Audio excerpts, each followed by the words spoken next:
Buenos días, mi nombre es Cristian Díaz, yo soy presidente de la asociación ALDEC.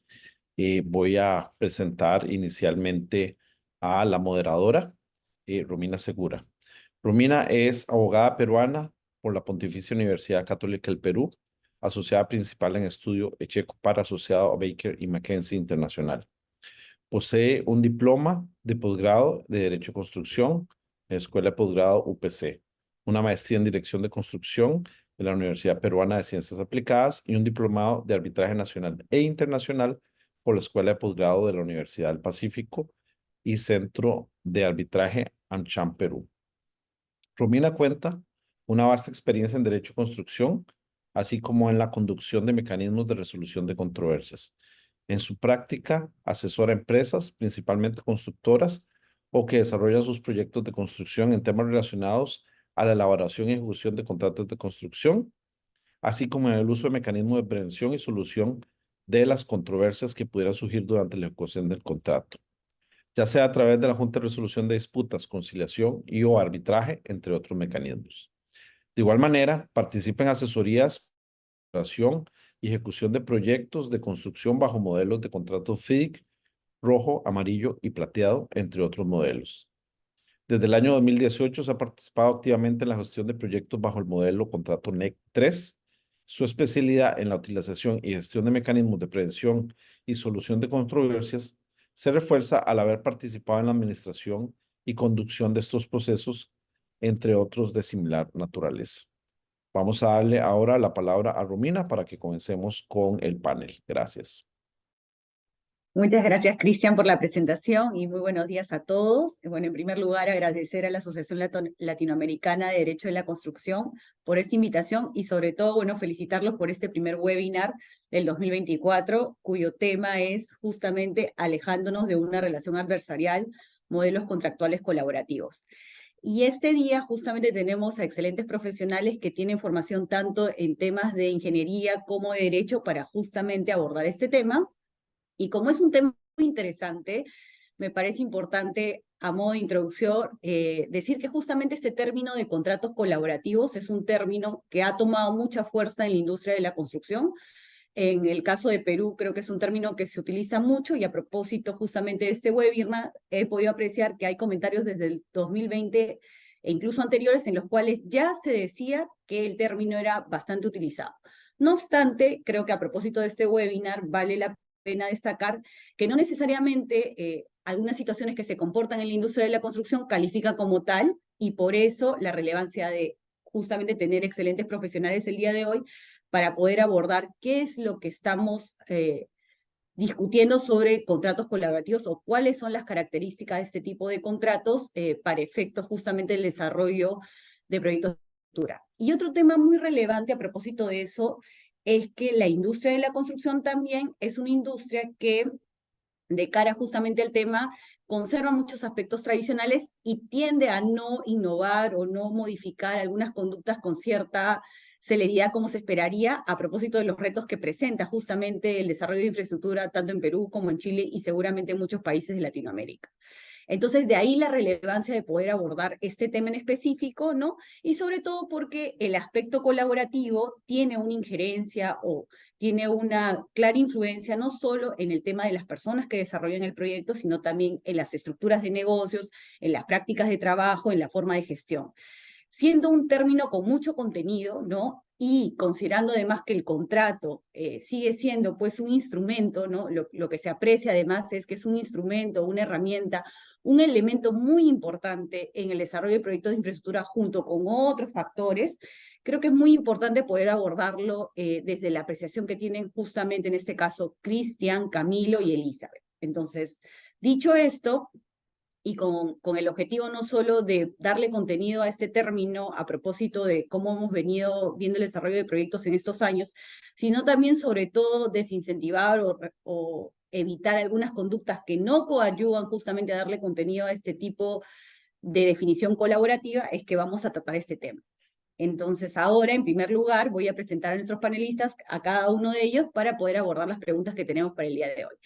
Y en este caso voy a empezar con Cristian Fuentes, a quien voy a pasar a presentar. Cristian es ingeniero civil, magíster en Derecho y magíster en Gestión de Empresas. Es director de la Sociedad Chilena de Derecho de la Construcción y profesor de posgrado en la Universidad de los Andes y en la Pontificia Universidad Católica de Chile. Cristian tiene más de 15 años de experiencia en la gestión contractual y preparación de peritajes y reclamaciones en proyectos públicos y privados en Chile, Perú, Bolivia, Uruguay y Paraguay. Y en este momento también se desempeña como gerente de gestión contractual en SACIR y es perito y miembro de la nómina de expertos de Dispute Board y mediación en el Centro de Arbitraje y Mediación de la Cámara de Comercio de Santiago. Entonces, para dar inicio a este webinar, Cristian, desde tu experiencia y justamente con toda esta trayectoria que acabo de destacar de ti, ¿nos podrías, por favor, decir cómo defines o describes un contrato colaborativo y cuáles son los aspectos esenciales que deberían tener estos contratos para tener esta calificación? Bueno, gracias Romina, primero que todo, muchas gracias al DEC por la invitación y muchas gracias Romina por la presentación y también a todos los asistentes por acompañarnos hoy. ¿Vale? Mira, yo hice una breve presentación, entonces si me permiten la quiero compartir. Sí. ¿Me pueden avisar si se ve? Sí, se ve. Ya, antes de entrar a responder la pregunta, bueno, me gustaría hablar específicamente un poco de la situación en Chile y en específico de lo que pasa en los contratos públicos, donde, adelantando un poco lo que voy a decir después, a diferencia de lo que pasa ahí en Perú, acá no estamos en una situación muy similar. Pero eso también tiene la ventaja que queda harto por hacer todavía, por desarrollar. Mira, por contar brevemente, la situación en Chile es que hoy tenemos una diversidad de modelos contractuales al contratar con el Estado y también con sus empresas.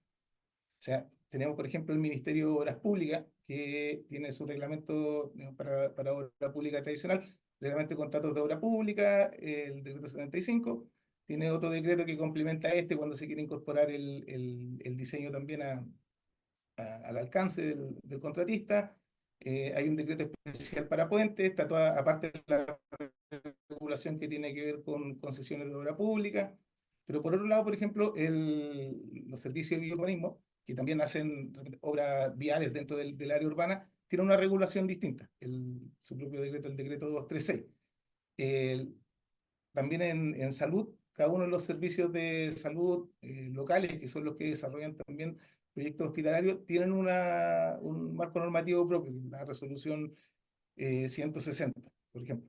Entonces, podemos tener el caso de que un alcance idéntico pueda ser regulado al contratarse con el Estado bajo dos marcos contractuales que son bien distintos. Por ejemplo, yo puedo hacer un hospital con diseño y construcción bajo decreto 108 en el que mi mandante es el Ministerio de Obras Públicas, pero puedo también hacer el mismo hospital bajo la resolución 160 en que mi mandante es el Servicio de Salud. Y tienen tratamiento sumamente distinto en cómo se regula la etapa de proyecto, en cómo se pagan los gastos generales, cómo se hace gran parte de los temas que tienen que ver con el contrato. Entonces, como digo, tenemos una diversidad de marcos contractuales que incluso crece más cuando nos ampliamos a las empresas del Estado. Aquí, cada una de las empresas del Estado, por ejemplo, Codelco, la empresa nacional del cobre, ENAP, que es la que es petróleo, ferrocarriles del Estado, obviamente los ferrocarriles, cada una tiene también sus propios modelos contractuales, ¿ya? Entonces tenemos este crisol de normativas para construir. Ahora, ¿qué tiene eso como consecuencia en lo que tiene que ver con lo que estamos conversando ahora? Que la decisión de incorporar elementos colaborativos a un contrato, en el fondo queda entregada a cada una de las numerosas instituciones mandantes, ¿vale? Ahora, pese a esto, y pese a que al principio ya adelantaba que en nuestro país no tenemos muy extendido el tema de los contratos colaborativos, sí hay algunos atisbo de buenas intenciones e incorporaciones de buenas prácticas que van en este sentido, que son en el fondo las que quería referirme acá, un poco para destacarle, para ver que plantear que la extensión de este tipo de cosas es la que podría ayudarnos acá al menos a construir esta colaboración de una manera más firme. bueno, primero puse una notita de prensa que guarda relación con que la empresa de ferrocarriles del Estado a fines del año pasado, durante el año pasado, anunció que la primera empresa estatal que adoptaría contratos colaborativos y se habría a integrarlo a grandes proyectos.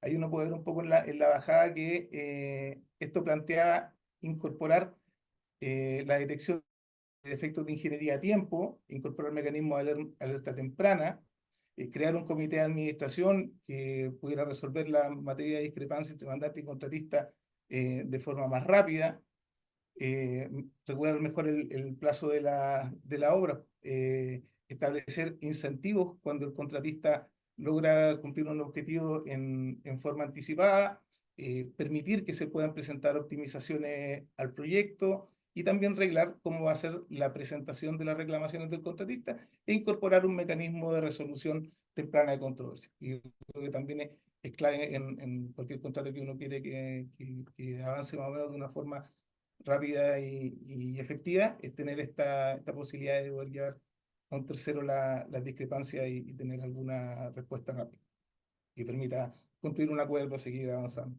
o sea, decisoria según se haya definido, ¿vale? Entonces, esto lo quería destacar como una de estas buenas intenciones que están acá, ver cómo se materializan los contratos que vienen, pero por lo menos para mí es una muy buena señal. Ahora, yendo un poquito a nivel de detalle, eh, quiero hablar un poco de ciertas buenas prácticas que se han incorporado en contratos de concesión de obra pública, contratos de asociación público-privada que se contratan con el Estado de Chile. Traje un ejemplo específico de un contrato de concesión que bueno, lo tiene adjudicado SACIR, que es la Ruta 66 Camino de la Fruta, que es un contrato de digamos, un tamaño interesante. El presupuesto oficial es de $550 millones, y aun cuando como en todas las concesiones se parte de la regla de que el riesgo del diseño definitivo, que se realiza en base a los antecedentes que haya proporcionado el Ministerio, los antecedentes referenciales, y la construcción es de la sociedad concesionaria, sí se han incorporado para ciertas obras relevantes cuya magnitud es incierta, algunos mecanismos de distribución de riesgo entre la sociedad concesionaria y el Ministerio de Obras Públicas.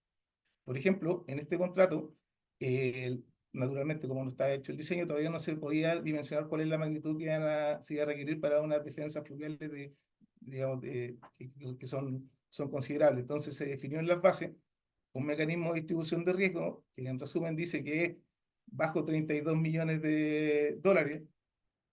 lo asume íntegramente la sociedad concesionaria, entre 32 millones y 40 millones lo asume el ministerio de todas maneras, y sobre $40 millones lo asume el ministerio, pero tiene también la facultad de no seguir adelante con el contrato porque se le encarece excesivamente. Algo similar aparece para el caso de las medidas ambientales que se deberían de obtener la autorización ambiental del proyecto, en el que la concesionaria tiene el riesgo hasta $21 millones. Después hay un tramo intermedio que lo toma el ministerio de todas formas, entre 21 y $30 millones, y sobre $30 millones pasa algo parecido a lo anterior, donde el ministerio puede tomarlo o puede decidir no avanzar con el contrato. Y similar también ocurre en el caso de los cambios de servicio, que tiene que ver con todo el traslado de la empresa de servicio existente, de electricidad, agua y todo, donde hay también un primer tramo que es de riesgo de la sociedad concesionaria, $12 millones más o menos, un tramo intermedio de riesgo compartido, donde cada uno pone un porcentaje del costo que se genera entre los 12 y los 15 millones, y sobre los $15 millones los paga el Estado. Además, también en las bases, repitiendo un poco lo que está también en la ley, se permite que la sociedad concesionaria proponga modificaciones a lo que esté indicado en los antecedentes referenciales y permite que esos ahorros se redistribuyan, quedando un 70% para el Ministerio de Obras Públicas, que los puede reinvertir, y un 30% a beneficio de la sociedad concesionaria. Entonces, todo esto que mostré, yo creo que genera un interés común en que se desarrolle un proyecto eficiente y que se puedan evaluar de forma conjunta optimizaciones al proyecto. Y además, como siempre el tema de valorar es un tema complejo cuando uno es el que cobra y otro es el que paga, se incorporó la figura de unos terceros expertos que pueden participar de la valoración de esta obra. Específicamente en el caso de las defensas fluviales y las medidas ambientales se incorpora una universidad que tenga ahí ciertas características. Se incorporan dos en realidad, una que trabaja con el ministerio y otra que trabaja con la concesionaria, y ellos hacen sus valoraciones independientes y esas sirven como antecedente para poder determinar la valoración final. Bueno, eso es lo que quería comentar un poco como realidad y recorrer algunas de estas que a mí me parecen buenas prácticas en el contexto de un contrato colaborativo. Muchas gracias, Cristian, por tu intervención. De hecho, a propósito justamente de los comentarios que has destacado ahora, dentro de los cuales una parte de las características de algo colaborativo es identificar claramente qué acciones están de cargo de cada una de las partes en un esquema de este tipo para poder precisamente direccionar sus acciones a ese tipo de compromisos y eventualmente ayudar uno al otro a el cumplimiento de determinados resultados. Pero otra cosa que has mencionado muy importante, a propósito incluso de la publicación, es el tema de la prevención y solución de controversias. Entonces, otra característica que también podemos encontrar, no solo a nivel de, digamos, de artículos y comentarios, es el hecho de que un esquema colaborativo o un contrato colaborativo también tiene como componente una distribución o una alocación de disposiciones relacionadas a la prevención y solución de controversias, y en esta línea incluso el tema de peritajes o apoyarse con externos o consultores externos para determinar algún punto en específico, como podría ser en el caso que comentas, la cuantificación de algunos costos, es que tenemos a peritos y expertos, y por eso en este caso, en segundo lugar, voy a presentar a Elizabeth, que justamente nos va a dar una perspectiva o un aporte del enfoque o del contrato colaborativo a propósito del desarrollo que ella hace en este tema de peritajes y lo que acaba de describir perfectamente Cristian. Entonces, Elizabeth es ingeniera de la Universidad de Talca y se ha especializado en preparación y evaluación de proyectos en la Universidad de Chile, en gestión de contratos en la Universidad Católica y en Derecho de la Construcción de la Universidad de los Andes. Tiene más de 20 años de experiencia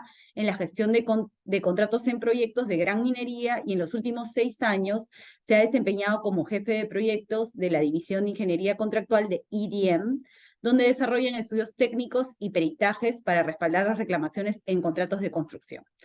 Entonces, a Elizabeth, justamente a propósito de la experiencia que acabo de destacar, quisiera que nos compartas qué justamente tú rescatas o defines como un contrato colaborativo y desde tu participación, cuáles serían esos aspectos esenciales a destacar. Okay. Muchas gracias por la presentación, Romina, y a Aldes por esta iniciativa de un tema que está en la palestra en la industria de la construcción, sobre todo acá en Chile, porque somos de una cultura bastante litigiosa, digamos, y conflictiva, pero me parece un tema súper necesario de abordar. Mira, yo diría que en resumen, la diferencia entre un contrato colaborativo y un contrato tradicional, digamos, las características es, como el nombre lo dice, un contrato relacional que tiene un alto grado de colaboración e involucramiento de las partes. Eso pasa por aplicar lo que los abogados llaman la buena fe contractual, la confianza, el compromiso, la lealtad, que hay una distribución equilibrada de los riesgos, como mostró recién algunos ejemplos de buenas prácticas, Cristian, pero sobre todo incorporar mecanismos de resolución temprana de controversia.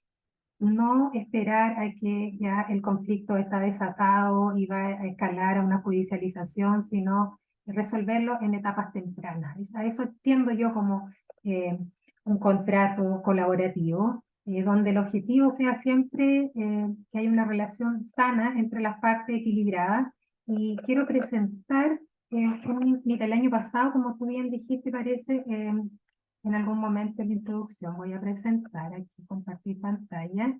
El año pasado en Chile se lanzó un libro bastante interesante que se denomina Contratos Colaborativos y Disminución de Controversia en Proyectos de Construcción, que surge a través de un estudio de tesis del Magíster de Administración de la Construcción, de un abogado, Luis Felipe Torres, lo tengo que mencionar, eh, donde él hace un levantamiento y una recopilación bastante completa eh, de la experiencia internacional en contratos colaborativos en la industria de la construcción. Expone ahí bastante artículos, publicaciones, y me quedo con un libro del año 2015, que nosotros, por lo menos acá en Chile, los contratos colaborativos no se hablaba hace muchos años atrás. Voy a compartir acá, porque en este libro, que es del año 2015, estoy compartiendo, Romina. Sí se ve, Elizabeth. Ya, ok. Ahí está a nivel de presentación.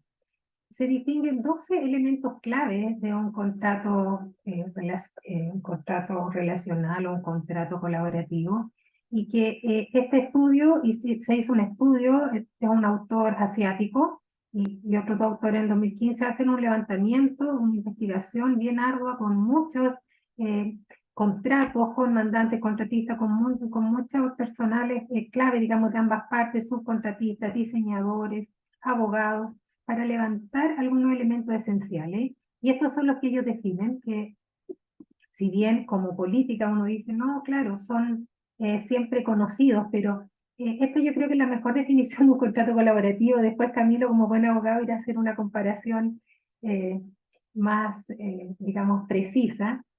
Habla de la confianza, del compromiso, de la cooperación y la comunicación mutua, las metas y objetivos comunes, que un poco esas buenas prácticas nos mostraba Cristiana ahora en esa regulación, en esas disposiciones de cláusula de compartir los riesgos, la filosofía de ganar ambas partes, método de solución de controversia acordado entre las partes.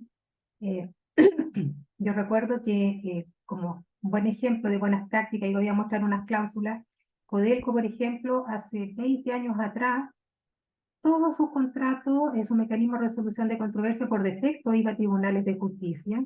Después, los años siguientes, y nace por una inquietud de los contratantes, que ya habían contratistas internacionales que no estaban de acuerdo, digamos, en aceptar estas condiciones tan poco equitativas, y se incorpora el arbitraje. Para el cierto proyecto por cierta complejidad de larga duración. Sin embargo, después de muchos años, recién el año 2020, la última revisión de la base administrativa generales ya incorpora elementos mucho más tempranos de controversia, como armar una mesa de resolución de controversia, los dispute board también que se incorporaron. Ahí les voy a mostrar algunas cláusulas más prácticas. Otro elemento, la mejora continua, los talleres de trabajo entre las partes, la equidad, la declaración conjunta de cumplimientos, perdón, no incumplimientos, la declaración conjunta de cumplimientos, objetivos comunes, la participación conjunta de las ganancias y las pérdidas, y por último, no menor, el contrato formal de construcción. ¿Y a qué se refiere este? Principalmente a formalizar todos los otros elementos que queden por escrito dentro del mismo contrato, digamos, de los documentos integrantes del contrato. Y aquí quiero mostrar unas cláusulas, por ejemplo, de buenas prácticas, porque si bien a veces hablamos de contrato colaborativo y uno tiende a pensar al tiro en los contratos estandarizados, FIDIC, NEC, Alianza, decimos, bueno, esos contratos, por lo menos acá en Chile, ha sido bien difícil por nuestra cultura incorporarlos. Sin embargo, uno puede ver ya que hay ciertos atisbos, ciertas luces de que se ha ido generando un cambio gradual, si bien es cierto, lento, pero hay esperanza, digamos, que en los siguientes años se vayan incorporando pilotos y haciendo actividades para incorporar cláusulas, si bien no pasar a un contrato estandarizado, sino incorporar algunas cláusulas que sean más colaborativas. Y aquí quiero levantar algunas buenas prácticas, como mencionaba antes, Codelco, la Corporación del Cobre acá en Chile, en sus últimos años especifica claramente qué es un reclamo, cómo presentar un reclamo, cuáles son los plazos para presentar un reclamo. O sea, hay todo un procedimiento que el contratista se encuentra para hacer su presentación de su reclamación. Luego explica también en ese mismo procedimiento cómo se conforma la mesa de resolución de reclamos, cuáles son los plazos que va a tener cada una de las partes para ir avanzando en la negociación, y también establece como apoyo los dispute board, ya en este caso la modalidad de review board. Ahí, bueno, por la presentación la vamos a dejar, pero no quiero entrar en el detalle. Incorpora esta cláusula y todos los reclamos, todas las bien digo, los reclamos que no se puedan resolver por esta vía de la mesa de resolución de controversia van a ir a un dispute board, y en caso de que este no prospere, digamos, se podrá recurrir a las otras instancias. Entonces ya presenta mecanismos escalonados para resolver las controversias, ¿ya? Y eso es un gran avance. Otra buena práctica en otra industria, que no es de la minería, incorporan esta cláusula de la conciliación, que aquí la copia textual, que dice que toda divergencia que surja entre las partes, sin perjuicio de los derechos a actuar en forma administrativa, lo que establece el contrato será objeto de una tentativa de solución amigable. O sea, ya empezamos a incorporar estos elementos de la colaboración. Dice, proponiendo la celebración de una reunión entre sus más altos ejecutivos con el propósito de superarla. Y interesante que, bueno, los acuerdos que lleguen durante esta negociación van a ser, van a contratar por escrito, van a estar firmados por ambas partes, y lo más interesante que dice que no podrá ser sometido al arbitraje ninguna controversia que previamente no haya sido objeto del proceso de conciliación ante el juez. O sea, me obligo a pasar por esta instancia anterior para resolver mis controversias, ¿ya?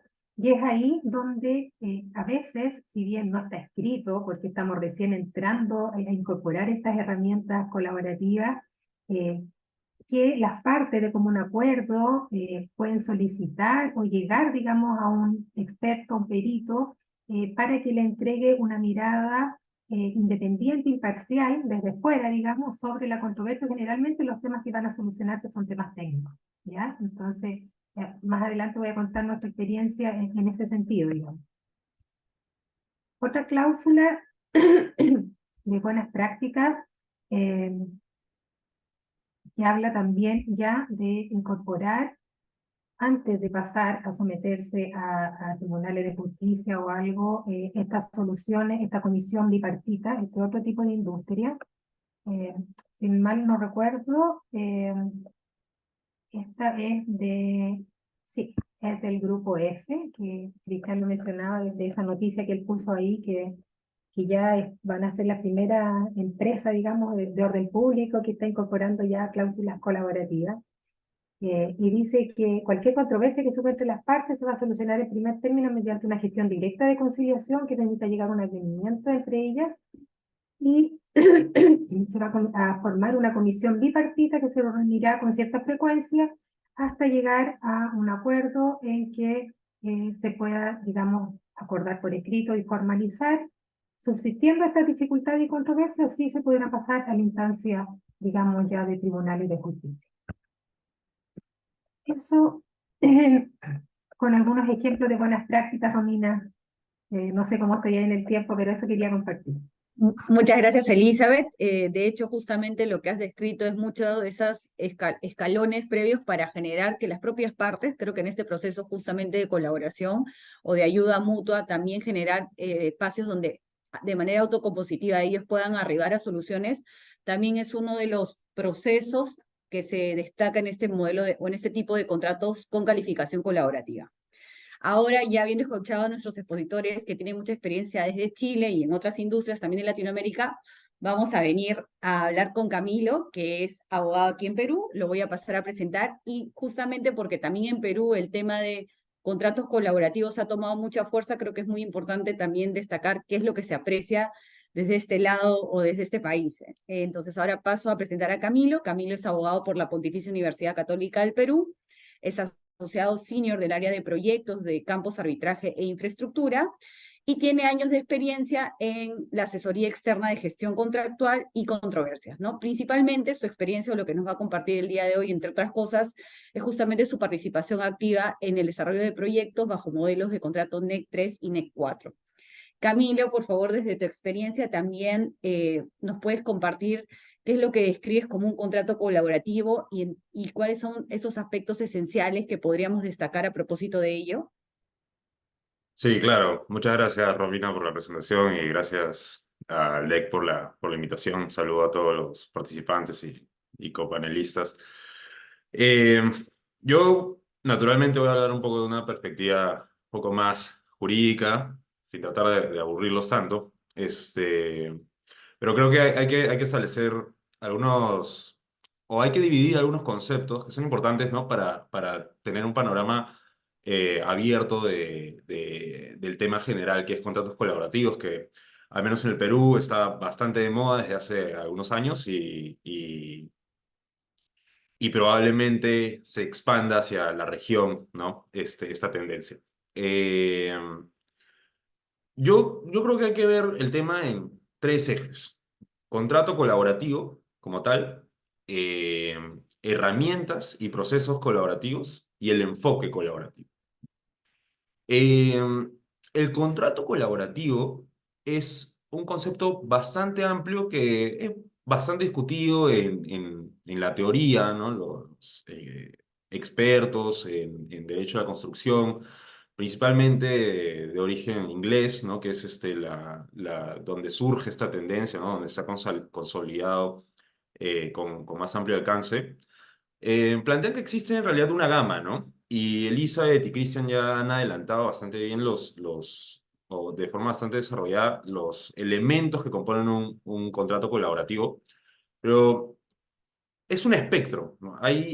Si el rango más alto es un contrato realmente colaborativo y el más bajo un contrato adversarial, creo que en el tope estarían los contratos de alianza, ¿no? Los contratos framework, que para los que no están familiarizados con ellos son básicamente un modelo contractual en el cual en proyectos de infraestructura, por supuesto, en obras, se suscribe un solo convenio en el cual participan la mayor parte de actores o principales actores, ¿no? Que van a participar en un proyecto.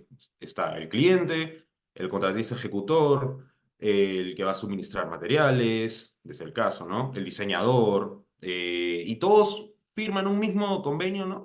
Para alinear los intereses. Ese es el máximo estándar de colaboración y algunos consideran que ese en realidad es el verdadero contrato colaborativo, entre comillas. De ahí podemos ir bajando y están los contratos con enfoque colaborativo, como por ejemplo el NEC. Eh, y aprovecho un poco para ir definiendo los siguientes conceptos, ¿no? Y responder a tu pregunta, Romín. El enfoque colaborativo es una aproximación, una forma de hacer las cosas, ¿no? De dirigir conductas. Es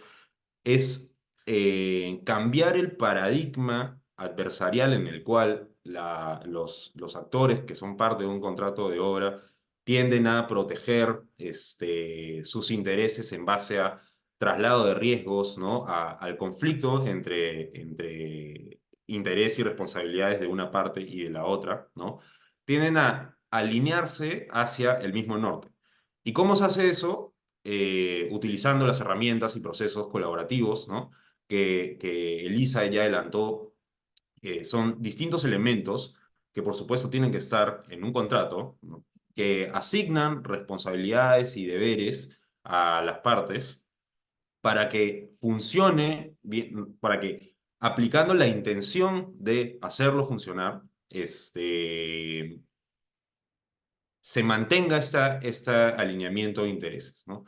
Y ya lo mencionaron muy bien, estas son herramientas nucleares de este tipo de contratos. Para eso yo quería presentar no vamos a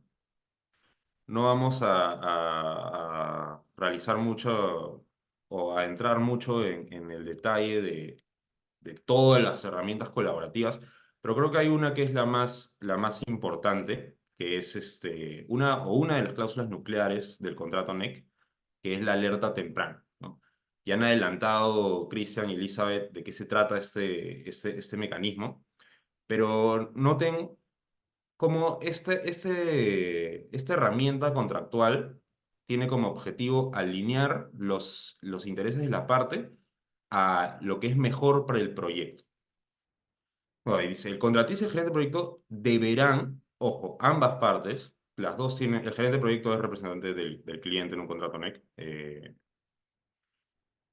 ambas partes tienen el deber de alertar a la otra en caso tome conocimiento de algún evento que pueda incrementar precios, retrasar culminación, retrasar fecha clave o afectar la calidad de las obras, ¿no? O sea, ambas partes tienen el deber de comunicar cualquier asunto que potencialmente tenga un riesgo en el proyecto. Esta es una herramienta clave para la gestión de este tipo de contratos. ¿Por qué? Porque separa el procedimiento que usualmente está, por ejemplo, cuando va a ocurrir, cuando en los contratos tradicionales, en un enfoque adversarial, ese tipo de cláusula está redactada de tal forma en que es una especie de preaviso o aviso de un potencial reclamo. está estrictamente vinculado a los reclamos, a los procedimientos de variaciones, de gestión de claims en los contratos. Naturalmente, los reclamos, por supuesto, como han sido, como han venido siendo, o como son tratados en un esquema adversarial, un esquema mucho más tradicional, en un proyecto de infraestructura, reclamo usualmente es preludio de controversia, ¿no? Entonces, la idea del objetivo de este tipo de cláusulas es que las partes tengan como foco no asignar responsabilidades, no establecer procedimientos extensivos de claims, de reclamaciones, sino que el objetivo sea la mitigación, ¿no? ¿Qué sucede cuando se notifica una alerta temprana? La parte que la recibe evalúa, las partes tienen una reunión de riesgos o una reunión de alerta temprana, dependiendo del modelo del contrato en el que estén, evalúan la potencialidad del riesgo y, lo más importante, toman decisiones para mitigar el riesgo, ¿no? Entonces, estas son ese tipo de herramientas en este contrato, son parte de lo que, de el enfoque que se le quiere dar, ¿no? O sea, en este contrato, la clave es que es una obligación de las partes actuar en un espíritu de confianza mutua y cooperación.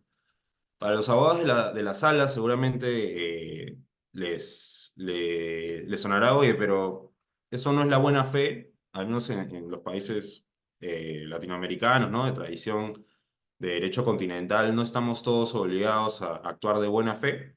Sí, de todas maneras sí. Recordemos que este es un contrato de origen inglés, en los que en el common law no es necesariamente así, no en todas las jurisdicciones están obligados a actuar de buena fe, por eso se pacta.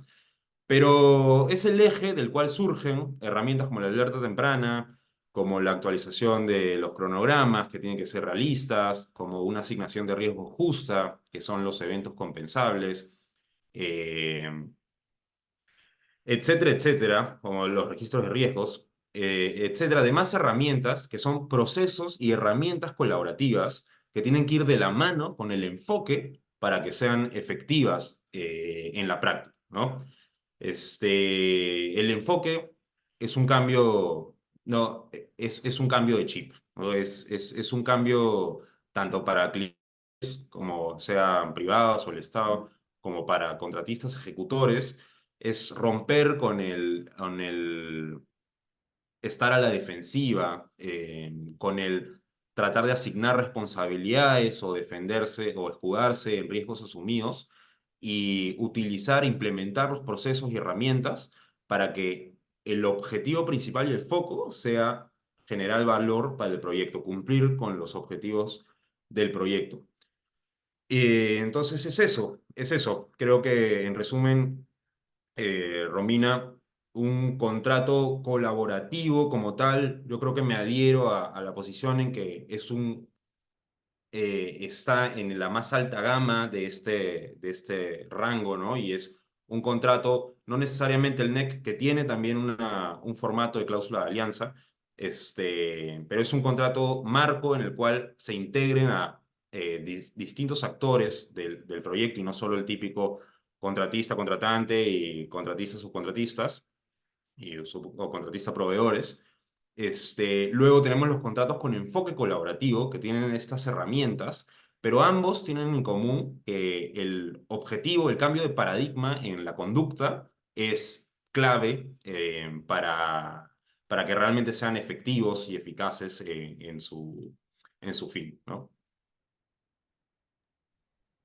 Muchas gracias, Camilo, por la apreciación. Creo que hasta este punto, para destacar algunas ideas importantes, creo que depende mucho generar este contrato colaborativo, que además todos coincidimos debe ser un documento que por escrito tenga justamente este enfoque, estos procesos tendientes a digamos, a estas conductas de ayuda, de colaboración entre las partes, pero además con claro objetivo.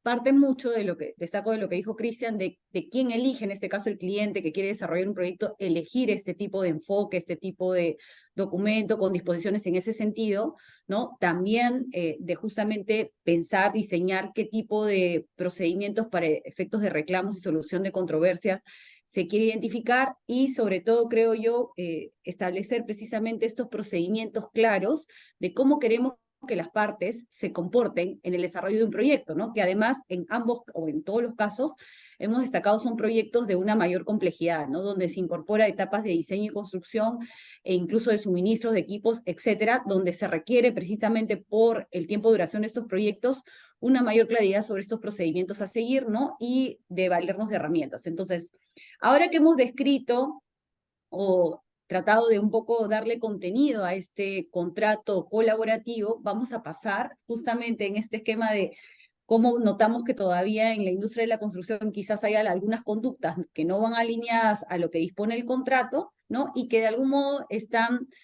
haciendo que sea menos ágil este cambio a utilizar estas prácticas en determinados proyectos. Entonces, la siguiente pregunta que voy a abordar en el mismo orden es precisamente, desde su experiencia, qué elementos, ¿no? Qué conductas o situaciones identificamos que pese a que, digamos, hay todo este esquema, esta intención, ¿no? De enfocarnos a un esquema colaborativo bajo un contrato específico, cómo es que hay situaciones, ¿no? Circunstancias que no nos permiten concretar esta acción. Entonces voy a empezar primero con Cristian y así sucesivamente para que nos den estas apreciaciones. Cristian, por favor, te dejo a ti en primer lugar. Gracias, Romina. Mira, me gustó mucho lo que dijo Camilo en la última intervención y bueno, va en línea con lo que preguntaste tú, de lo importante que es tener voluntad para que las cosas pasen. Si no existe esa voluntad es difícil eh, concretar toda esa buena voluntad que quizás existió en la etapa de definición, donde dejaste quizás abierta puerta que se generaran estas instancias, pero después, durante la ejecución, no se encuentra el eco necesario para que se puedan concretar. Eh, yo trabajo mucho años ya aquí digamos, como contratista, y uno se da cuenta que a veces, aunque el contrato te permita presentar modificaciones al proyecto y optimizaciones, y incluso haya un beneficio compartido entre mandante y contratista, tú llegas, lo presentas y te encuentras al otro lado que el que está actuando en nombre del mandante prefiere, en términos simples, no complicarse la vida. O sea, no quiere llevar esta nueva alternativa a las revisiones que requiere, no quiere analizar cuáles son los plazos que se van a necesitar y finalmente termina poniendo trabas a esta modificación y finalmente ya el tiempo pasa, naturalmente uno no puede estar esperando siempre una definición y hay un momento que ya tiene que definitivamente dejarla de lado. Eso lamentablemente yo creo que es algo que pasa mucho. Y pasa aún más cuando el que está actuando en representación del mandante a veces ni siquiera es alguien de la misma empresa, sino que tiene a un tercero que en realidad él, tiene otro interés que velar, quizás de repente incluso los suyos propios, o sea, su permanencia, mientras más tiempo esté, mejor para él. Entonces, estas optimizaciones que podrían significar reducir plazos, reducir costos y todo, le pueden complicar la vida, le pueden significar tomar responsabilidades, le pueden significar trabajar más y finalmente se terminan descartando por esa falta de voluntad. Entonces, ese es para mí uno de los primeros puntos que hace fracasar estos temas. Otro tema que también se ve es cuando estas cláusulas, por ejemplo, las de alerta temprana, que tienen en el fondo un objetivo de levantar un tema, de tratarlo y de ver cuál es la mejor forma de solucionarse, terminan dándose vuelta por parte de quien está administrando el contrato y en el fondo la empieza a aplicar en cada momento buscando que el reclamo del contratista haya caducado, que no se haya presentado a tiempo y todo. Y se pierde este espíritu que de verdad tiene esta cláusula de conversar las cosas a tiempo y ver cómo van a impactar, en que después cuando uno la levanta, el mandante empieza a decir, no, resulta que no me la notificaste dentro del plazo, porque cuando yo te entregué, por ejemplo, los planos hace 20 días, tú me lo estás advirtiendo ahora, hay una cláusula que dice que dentro de los 5 días tenías que advertirme cualquier hecho, entonces lo que me está presentando ahora ya no vale. Y se empieza a perder de verdad el espíritu está detrás de la alerta temprana. También hay muchas veces que un contrato establece algún mecanismo de resolución temprana de controversia. Por ejemplo, a mí me ha pasado que se considera un amigable componedor, un mediador. Resulta que tú activas el mecanismo, empieza a trabajar de forma sincera en que se puede llegar a un acuerdo, y en algún momento tu contraparte cree que esto ya superó un cierto grado de litigiosidad y más vale cuidarse. Y en el fondo no empieza a funcionar activamente el mecanismo que estaba pensado, no se entrega toda la información, y aun cuando se está en esa instancia que está pensada para solucionar las cosas dentro de la misma ejecución, en realidad el pensamiento está ya en el arbitraje posterior. Entonces se guarda la información, no se entrega los antecedentes, se dilatan los plazos y termina siendo esto totalmente inoperante, ¿vale? Eso te diría que para mí son algunos de los tres puntos que pueden llegar a fracasar un contrato que quizás en su génesis estaba pensado para que se generara esta colaboración y trabajar de la mano, pero que al final termina empezando más, eh, digamos, la voluntad de las personas que les toca tomar las decisiones y termina fallando. De acuerdo, muchas gracias, Cristian. De hecho, a propósito de tu comentario y de la línea de lo que también comentaba Camilo, una de las características también en mi experiencia que justamente propicia un esquema, un entorno colaborativo o un contrato de esa característica es establecer procedimientos de cambio claramente establecidos, o sea, un procedimiento que guíe claramente la conducta de las partes, pero que además permite implementar el cambio, digamos, de manera contemporánea o justamente la necesidad del proyecto, ¿no? Que parte, como bien comentas, de también la conducta de quienes están facultados a proponer e implementar el cambio. Bastante importante lo que comentas, y lo otro es que justamente pese a que mucho de lo que hemos dicho es en un contrato tiene que estar plasmadas estas acciones, estas herramientas, tenemos luego actores reconocidos en el contrato para ejercer determinadas facultades que no necesariamente condicen su conducta a estas disposiciones, ¿no?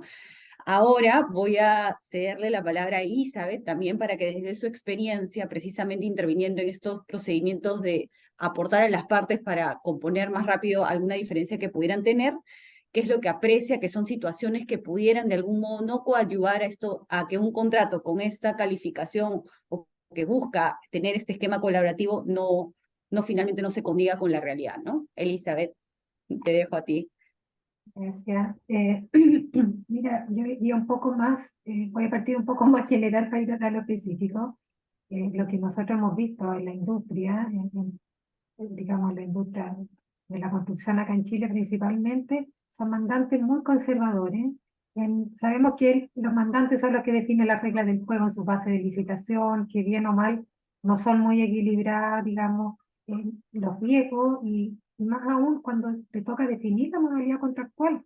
O sea, de repente un contrato que por su naturaleza y por su definición del diseño del proyecto quizás no está tan maduro, lo pueden licitar en una modalidad de suma alzada cuando a lo mejor la modalidad correcta era el precio unitario para esas condiciones. Entonces, partiendo de que tenemos mandantes excesivamente controladores, digámoslo de alguna forma, sumado a ello la distribución de los riesgos en la modalidad de contratación poco equitativa, eh, y sobreprotegido, digamos, con las multas, con las retenciones, con las garantías, que hacen todo lo contrario a un espíritu, a los elementos de un enfoque, un espíritu colaborativo. Yo creo que está mal como conceptualizado el concepto de colaboración. Se tiende a pensar que ellos van a perder en esa colaboración, en vez de considerar lo que es un apoyo mutuo de las partes. Mira, lo que nosotros nos ha tocado como expertos, digamos, tanto como para hacer estudios de parte o peritaje designado en un juicio arbitral, nos ha tocado una experiencia que es bastante enriquecedora de compartir, en distintos, que han llegado sin establecerlo en el contrato, han llegado ambas partes, el mandante y contratista, de común acuerdo a conversar con nosotros sobre sus diferencias y a ponerlas en la mesa y diciendo, mira, aquí está toda la información, un libro abierto, llevamos 6 meses tratando de resolver esta diferencia, ¿cómo podemos llegar a un acuerdo? Nos ha tocado, hemos realizado 5 estudios similares para distintos tipos de industria minera, un término anticipado de contrato, un hospital, un mall y otros proyectos menores, en que ambas partes llegan, pero y aquí es muy importante el tema de la voluntad, porque si bien no está establecido en el contrato la participación de un tercero, ellos han fijado, han establecido que lo que resuelva nuestro informe, porque las diferencias son generalmente técnicas, hablemos de obras adicionales, de impactos en plazo, alguna pérdida de productividad o afectación en los rendimientos. Entonces, y ellos han determinado, en algunos casos nosotros hicimos seguimiento después de que evacuamos nuestros estudios para ver cómo se llegó a acuerdo, porque siempre una parte queda contenta, la otra no, o ambas, y la verdad es que nuestros informes fueron bastante vinculantes en el sentido de se recogió lo que nosotros validamos, eh, y se llegó a un acuerdo, se firmaron adendas, se firmaron finiquitos, digamos. eh, Sin embargo, lo que yo destaco acá, que es relevante e importante, el factor humano. O sea, como decía Cristian, mucho puede estar escrito, mucho puede estar establecido, pero si no hay una voluntad de las partes de llegar a acuerdos, de establecer relaciones de largo plazo, de creer en el otro, es difícil, digamos, apuntar a estos mecanismos, digamos, para resolver las controversias tempranamente. Y lo otro, contarles que generalmente a nosotros nos llaman cuando ya el conflicto está desatado, hay un gran reclamo, hay una demanda. De hecho, a veces muchos abogados, clientes nuestros nos piden, oye, esto es lo que queremos validar. Nosotros decimos, pero ¿por qué no nos llamaron antes de presentar la demanda? Porque después del estudio técnico tú puedes ver que algunos aspectos se te pueden caer y te hace perder peso en tu defensa. Entonces, generalmente le insistimos en entrar en etapas tempranas, es mucho más rápido, menos costoso económicamente también. La relación entre las partes no se quiebra cuando tú entras en instancias oportunas. ¿Por qué no en proyectos complejos entrar con un acompañamiento desde el inicio del contrato? En ese sentido, quiero destacar las buenas prácticas de un contrato de un cliente nuestro, de una compañera minera, que ellos definieron un contrato marco y que varias mineras lo han hecho. Nosotros fuimos adjudicados en este último caso, llevamos 2 años con ese mandante en el que todos sus proyectos grandes, y no tan grandes, también medianos, porque aquí las controversias son, digamos, transversales a la complejidad del proyecto, ellos nos piden a nosotros un informe, que independiente de que ellos nos hayan contratado, digamos, como empresa para preparar, para revisarle las reclamaciones de los contratistas, una mirada independiente, imparcial, pero de afuera. Entonces, se han llegado a resolver en contratos medianos, complejos, importantes, oportunamente, sin tener que llegar a una demanda, a un término anticipado de contrato que sabemos que es carísimo, que no le hace bien a nadie un término anticipado de contrato, independiente de que el mandante a veces tenga la facultad en su contrato de poner término anticipado. Nosotros nos han llegado múltiples causas de demandas de reconvencionales que producto de un término anticipado de contrato, después, porque tiene la facultad el mandante de decir, mira, tú llevas un atraso por sobre cierto porcentaje, por lo tanto me faculta este término, pero cuando tú estás después a análisis y a estudiar, hay responsabilidades compartidas. Entonces siempre le decimos, antes de tomar esas decisiones tan drásticas, consulten un experto, para tener una visión realmente completa, digamos, de las responsabilidades de ambas partes. Yo creo que acá en Chile en general, y con esto termino, tenemos muchos abogados litigantes que abogados que, que les interesa incorporarse en forma más temprana. Yo creo que cada día más, pero es complejo cuando siempre existe esa mirada y por eso yo creo que hay que quebrar y romper ese paradigma de la litigiosidad, del conflicto. Si al final lo que enriquece a la industria de la construcción es que se cumplan los proyectos, se cumplan los plazos, que se cumplan, digamos, los costos que se definieron y no estar siempre sobre la base del choque, de quien gana.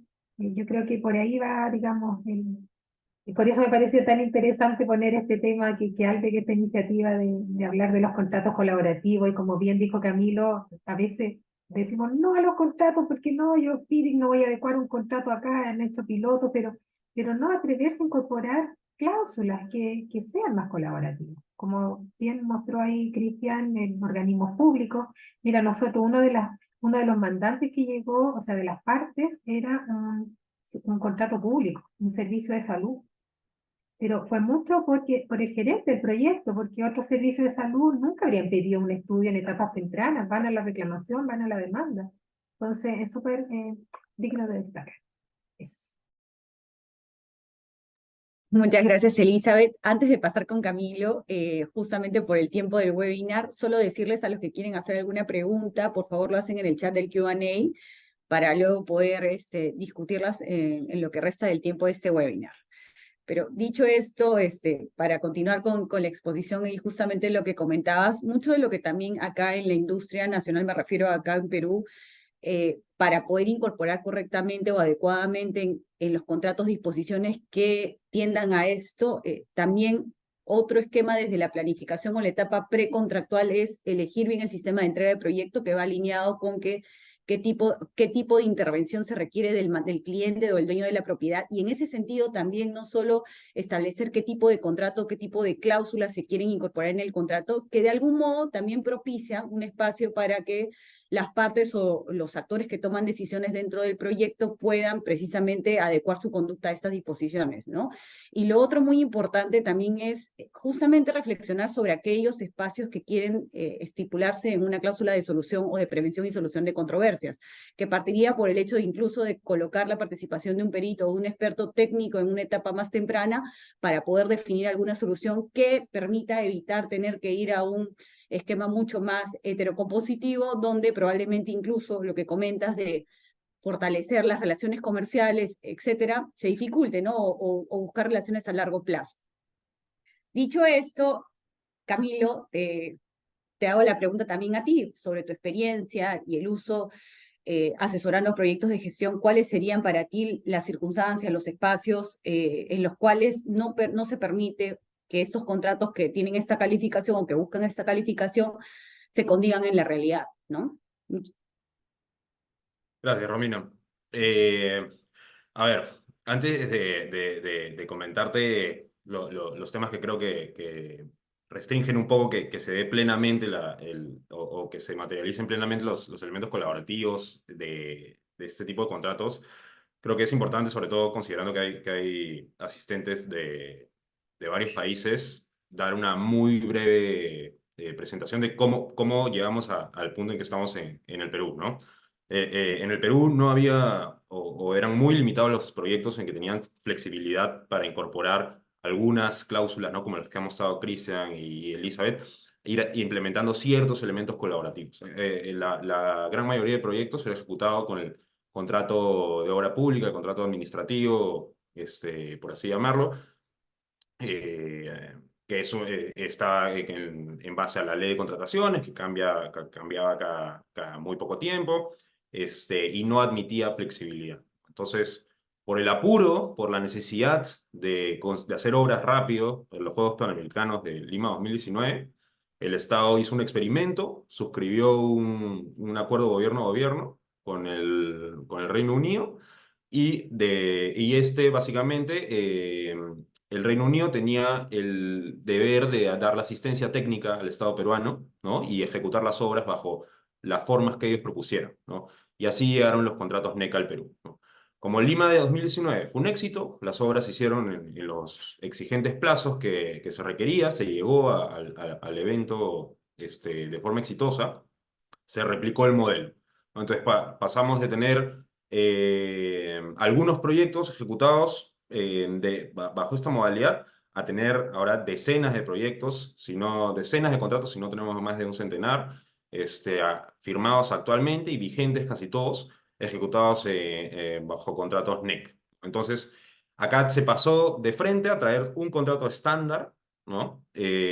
Con distintas modalidades, pero dentro del estándar ya probado que funciona en otros países, principalmente a partir de la experiencia inglesa, ¿no? El contrato es inglés. Entonces,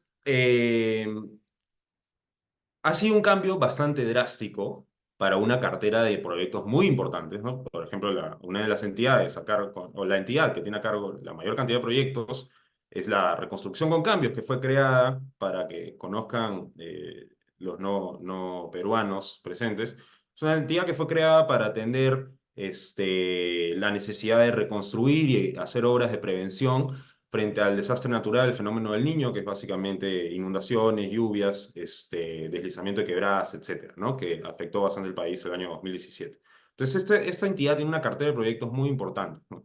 Colegios, hospitales, obras de protecciones de defensas ribereñas,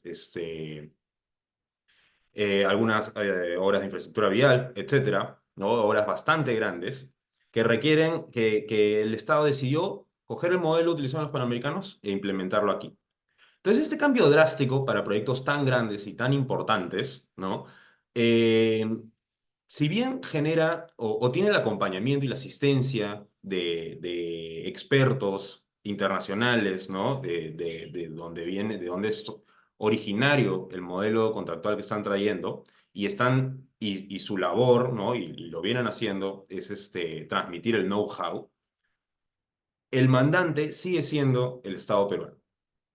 Entonces, el procedimiento o el proceso, mejor dicho, la transición entre la experiencia de obra pública tradicional hacia la ejecución adecuada de otra forma de ver y de hacer las cosas, de plantear las cosas, de establecer las formas, los sistemas de entrega de proyecto, ¿no? El modelo de contrato, las responsabilidades que tiene como mandante al implementar estas formas, ¿no? Es un cambio que se hizo de forma radical, ¿no? Y que el procedimiento de aprendizaje ha sido, tanto para los contratistas ejecutores como para el Estado, sobre la marcha, ¿no? Entonces, naturalmente, el cambio de chip, cambio de mentalidad y aprendizaje de lo que se requiere para implementar correctamente este tipo de contratos toma tiempo, ¿no? Y hay y algunas veces no ha sido acompañada del todo por lo que yo le llamo el cambio de chip institucional, ¿no? No basta con que el funcionario, ¿no? El empleado del mandante, el empleado público que está a cargo de una obra, ¿no? El ingeniero a cargo de un proyecto, no basta que él tenga la disposición para implementar las herramientas colaborativas, si es que la institución de la que es parte no está haciendo lo mismo. Y ahí les pongo un ejemplo para responder la pregunta de forma más concreta. El contrato NEC establece un mecanismo de reconocimiento de variaciones perdón, un reconocimiento de riesgos asignados al contratante, para el contratista, bastante claro, bastante simple, o trata de ser, ¿no? Es eventos compensables, que son básicamente los riesgos listados, ¿no? Asignados al contratante, porque si se ocurre alguno de ellos, corresponde el reconocimiento de impacto en costo y plazo al contratista. Entonces, ¿qué sucede? Por ejemplo, algo que ha sucedido en la práctica. Como no ha habido o como no hubo un cambio de chip institucional desde el inicio, se implementaban, el procedimiento de cambio contractual se mantenía, ¿no? Y estaba claro, pero extracontractualmente, dentro de la entidad, ¿no? Establecían procedimientos burocráticos para implementar los cambios. O sea, por más que tengan aceptado el evento compensable, el claim, como concepto dentro del contrato, ambas partes estamos de acuerdo en que sí, es un evento compensable, el gerente de proyecto, el representante de la entidad, no implementa el cambio o no te dice, te acepto, pero todavía no te acepto, porque según mi directiva interna, que no está en el contrato, yo necesito que se junte los directores de la entidad y aprueben, tengo que sustentar. Y ese procedimiento, en los casos más graves, no les miento, ha durado más de un año, ¿no? Entonces tienes cambios súper importantes, como por ejemplo, proyectos de muy amplio alcance, defensas ribereñas, en los cuales se planteó un precio en base a estudios base, ¿no? Estudios de viabilidad del proyecto.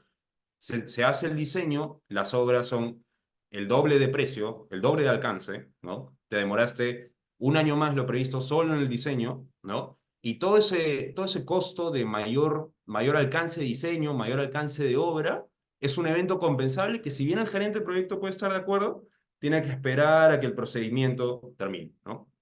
Eso es una falta de cambio chip institucional que aún no se ha materializado en la práctica y genera dificultades, ¿no? El contratista tiene que cargar con esos costos hasta que se implemente. Y el otro punto, y me apuro, es el tema de los dispute boards. Los dispute boards son un elemento clave nuclear para el funcionamiento de este tipo de contratos, ¿no? Para evitar la litigiosidad, sobre todo prevenir las controversias cuando funcione idealmente un dispute board, ¿no? Y creo que todos estamos de acuerdo en que son una herramienta muy beneficiosa para la ejecución de proyectos. Pero tienen un aspecto negativo y no necesariamente atribuible al dispute board, sino a, a los representantes del contratante. ¿Por qué?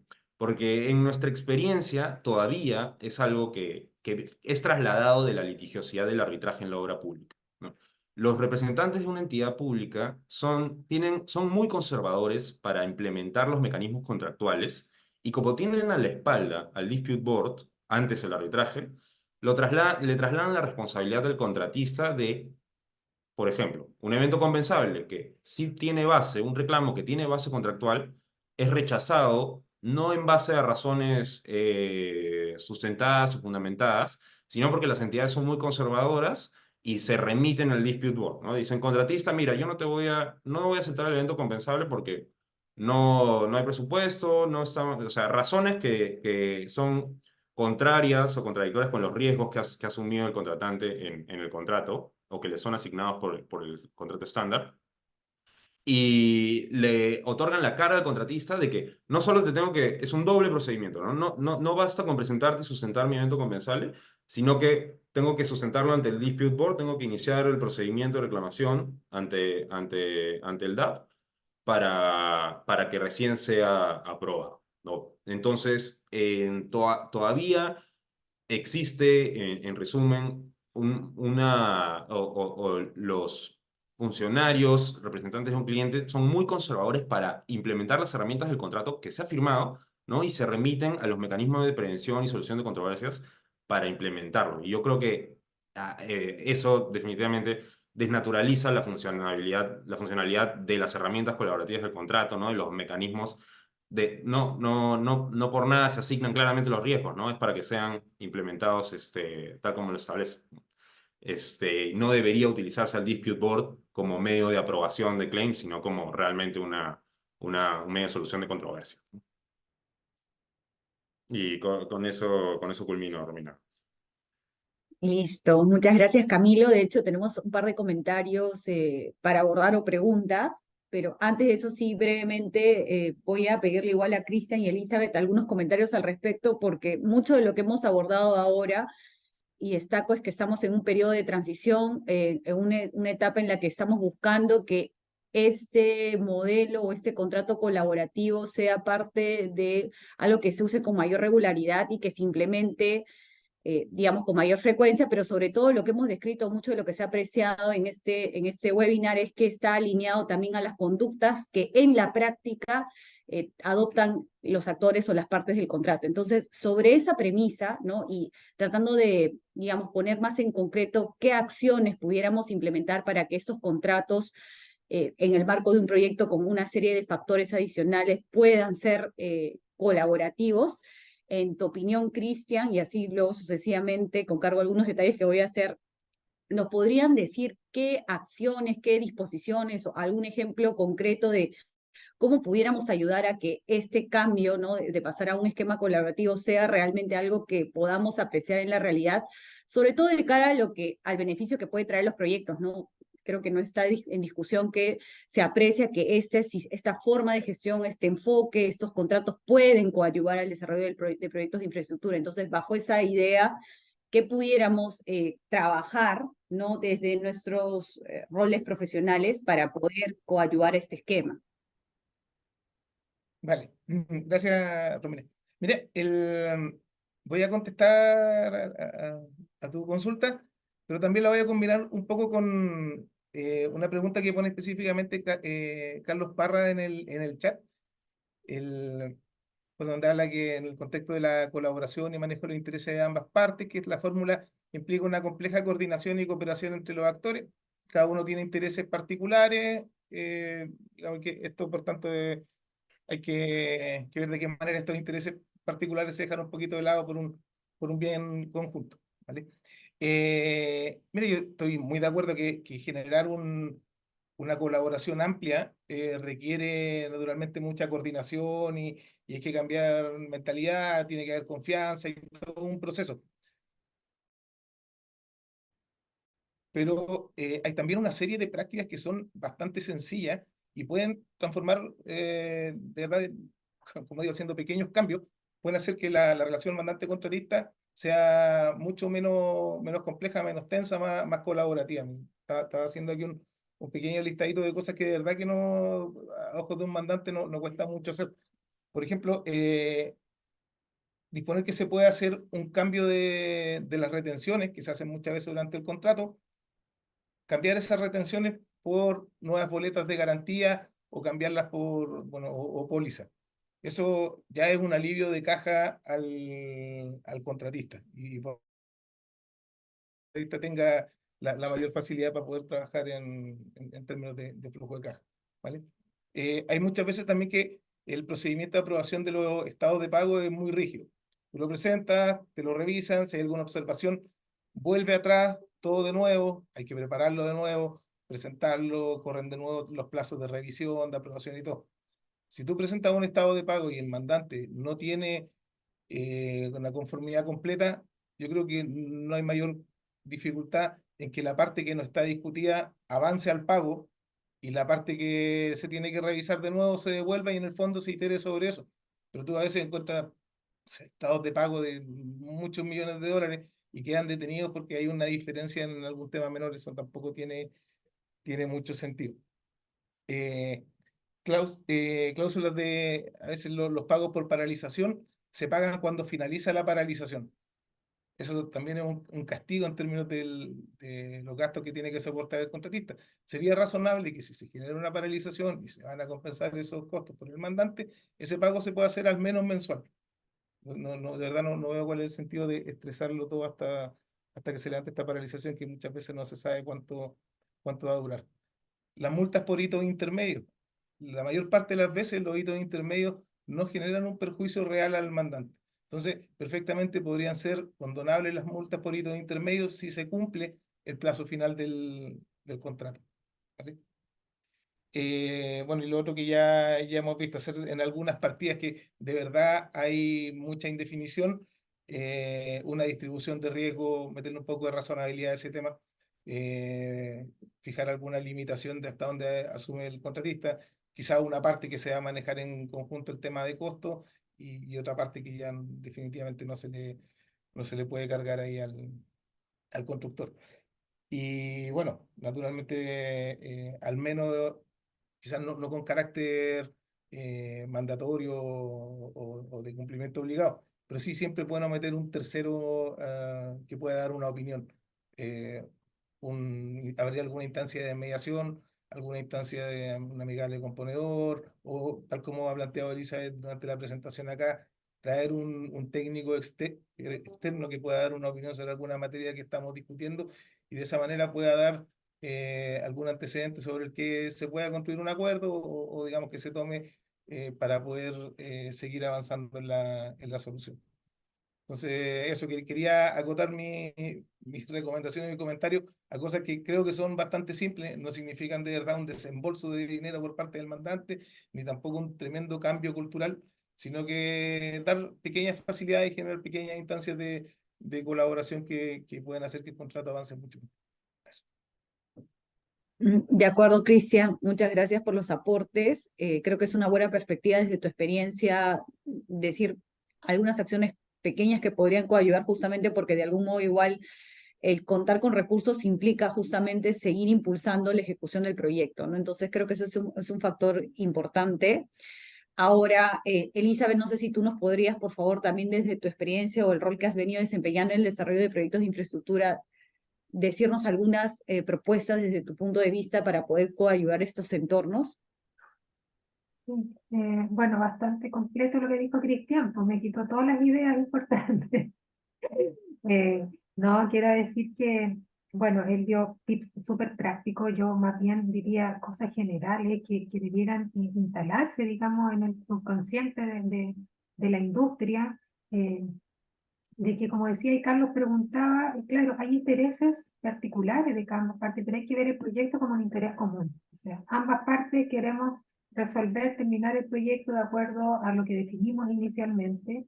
Y en ese sentido, creo que hoy día hay empresas que se han atrevido a experimentar con hacer proyectos pilotos en que han incorporado mecanismos de resolución de planes de controversia como los dispute board, eh, cláusulas escalonadas o ir a instancias más tempranas como de mediación. Y la mediación en el mundo, por ejemplo, en la industria de la construcción se utiliza, que en Chile muy bajo los porcentajes, muy poquito, muy incipiente. Entonces yo creo que lo que tenemos que hacer es difundir, visibilizar el tema de los enfoques colaborativos, las herramientas colaborativas, porque este cambio sabemos que va a ser lento, que es gradual. eh, Incorporar también estudios técnicos en etapas más tempranas, pero siempre mirarlo de una mirada de que haya una voluntad de las partes, que haya un espíritu. Yo creo que esa es la principal barrera que hoy día tenemos para incorporar los contratos colaborativos. Eh, Romper ese paradigma ha costado. Yo creo que por lo menos acá en Chile han habido cambios, hay mejoras, estamos avanzando, todavía hay mucho que recorrer, pero como dice Albert Einstein, si buscamos resultados distintos, no sigamos haciendo lo mismo. Entonces yo creo que ya es tiempo de generar cambios urgentes, como lo está haciendo el Grupo F, como lo están haciendo otros mandantes de la minería. Esa sería como mi recomendación, digamos. Gracias, Elizabeth. Bueno, y en ese caso, Camilo, igual de todos tus aportes o tu perspectiva desde qué espacios hay de mejora o para generar estos entornos, pero también si pudieras dar algún tipo de enfoque o contexto sobre qué apreciación tienes sobre el tema de la normatividad y la permisología, como de repente algunos factores que pudieran restringir precisamente el que tengamos contratos o proyectos que se desarrollen en un contrato bajo estas condiciones o características. Sí, claro. A ver, comienzo con la segunda pregunta. En mi experiencia, en los contratos NEC, el tema de permisología y normatividad no debería ser un problema si es que se aplica correctamente el contrato, ¿no? ¿Cómo así? Si es que, por ejemplo, es un proyecto de alcance de diseño y construcción, ¿no? Y tienes que tener para ejecutar la obra el instrumento ambiental de la entidad ambiental correspondiente aprobado para ejecutar, ¿no?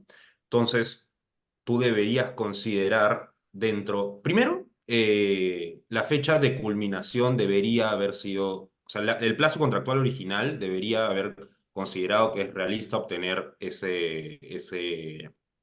el permiso dentro de ese parámetro y según los plazos que tenga la respectiva entidad, ¿no? Entonces, uno al inicio del contrato considera los plazos, ¿no? Evalúa su oferta de precios, considerando que se va a poder ejecutar de esa forma. Y cuando hace el primer cronograma, debería considerar los plazos de las entidades. Si, de las entidades correspondientes, obviamente los propios, ¿no? Para elaborar el permiso, y los plazos de aprobación. Eso se establece en el cronograma. Si es que la entidad se demorara, ¿no? Se excedieran los plazos previstos en su propia norma, entonces eso es un riesgo del contratante, porque un tercero no trabaja en los plazos indicados en el cronograma, que en este caso serían los plazos de ley, y eso es un evento compensable, es una causal de evento compensable. En la asignación de riesgo de los contratos NEC, en los temas de permisos están si están debidamente programados, entonces es un riesgo que asume el contratante. Por supuesto, si es que el contratista es el que, la demora es imputable al contratista, ¿no? Si no gestionó bien el permiso y se lo observan, ¿no? O diversos temas que pueden ocurrir, entonces no va a ser un evento compensable, va a ser su propio riesgo. Pero una demora de terceros, como entidades públicas, en principio es un riesgo del contratante siempre que está bien programado. Entonces, el contrato sí cubre ese supuesto y no debería ser un problema, ¿no? Los problemas surgen obviamente cuando hay matices, una observación o el rechazo a la solicitud, si es que y las partes no están de acuerdo entre quién tenía la culpa, ¿no? O el mandante se demoró en revisar el expediente antes de enviarlo a la entidad administrativa correspondiente. Todos sabemos que en obra pueden ocurrir o hay muchos grises en todas las situaciones, ¿no? Pero en principio, viéndolo en blanco y negro, si está bien programado, debería ser un riesgo del contratante. Y sobre el tema de qué recomendaciones podría dar para implementar este tipo de contratos.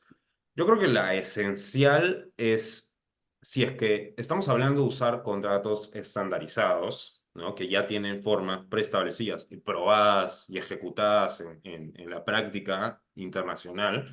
Nosotros, en el Perú, en la región, estamos utilizando algo que ya ha tenido éxito, ¿no? Ya tiene una fórmula, por algo son contratos estandarizados, es una fórmula que está probada, puede ser exitosa, o debería ser exitosa si es que es aplicada correctamente. Entonces yo creo que idealmente no debería alterarse mucho la forma. Si te dan una receta, ¿no? Y quieres que te salga bien el plato que vas a preparar, tienes que cumplir la receta. Si te pones a jugar con la receta, a meter cambios, te arriesgas a que las cosas no salgan bien o que el plato no salga rico, ¿no? En el peor de los casos, que no sea ni siquiera comestible. Yo creo que en nuestra experiencia los riesgos o la funcionalidad de los contratos estándar del NEC se dan cuando se modifica el contrato. Y esto se da desde el contratante a los contratistas. Hay algunas cláusulas con las que yo creo personalmente que alteran mucho el balance de riesgos.